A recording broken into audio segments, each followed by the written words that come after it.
వచ్చిన సభ్యులందరికీ వ్యాపార సభ్యులందరికీ నా హృదయపూర్వక కృతజ్ఞతలు. మరొక విషయం ఏంటంటే మనం ఎంతో కలిసికట్టుగా ముందుకు వస్తున్నాం, పూర్వ అనుభవం తీసుకొస్తున్నాం. దాన్ని ఇదే విధంగా ఇంకా ముందు ముందు తరాలకు కూడా తీసుకురావాలని నా ఉద్దేశంతో ఈరోజు ఇంత పటిష్టంగా చేయడం జరిగింది. కొంతమంది పెద్ద మనుషుల సలహా మేరకు తీసుకొని నేను వాళ్ళ దగ్గర కూర్చొని ఎలా చేస్తే బాగుంటుంది ఏం సంగతి అని చూసి వాళ్ళ దగ్గర మాట్లాడడం జరిగింది.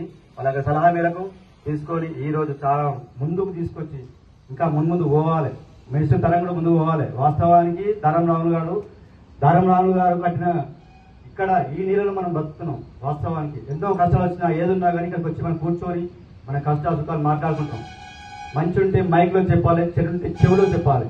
అదే ఏదున్నా కానీ సమస్య ఉంటే నలుగురు మధ్యలో కాకుండా 4 ఓట్ల మధ్యలో మాట్లాడుకోవాలని నా ఉద్దేశం. సమస్య అందరికీ వస్తుంది, కానీ ఇది జెండా పండుగ రోజు ఏదున్నా కానీ సమస్య ఇక్కడ ఒక కార్యక్రమం జెండా పండుగ చేసుకున్నాం. నెక్స్ట్ ఇంకొకటి ఏంటంటే సన్మాన కార్యక్రమం. పూర్వ అనుభవం ఉన్న వ్యక్తులు 60 సంవత్సరాలు దాటిన వారికి ఏం చేయాలి? సన్మానం చేయాలి. ఏ వ్యక్తిలో కానీ, ఏ వ్యవస్థలో కానీ, ఏ ఉద్యోగులు కానీ 60 ఏళ్ళు దాటిన వాళ్ళకి రిటైర్మెంట్ అనేది ఉంటుంది. వాస్తవానికి మన దాంట్లో లేని ఏంటన్నా మనం బాధపడాలి. ఈరోజు అంటే వాళ్ళ గౌరవం ఇస్తే మనం ముందు తరానికి కూడా గౌరవించే అవకాశం ఉంటుంది. అందుకే అదే ఉద్దేశంతో ఈ రోజు ఈ కార్యక్రమం పెట్టడం జరిగింది. ఏ సమస్య ఎవరికి ఏదన్నా కానీ వచ్చి ఆఫీస్ని మనం క్రియేట్ చేసుకున్నాం, పూర్వాలను తెచ్చుకున్నాం.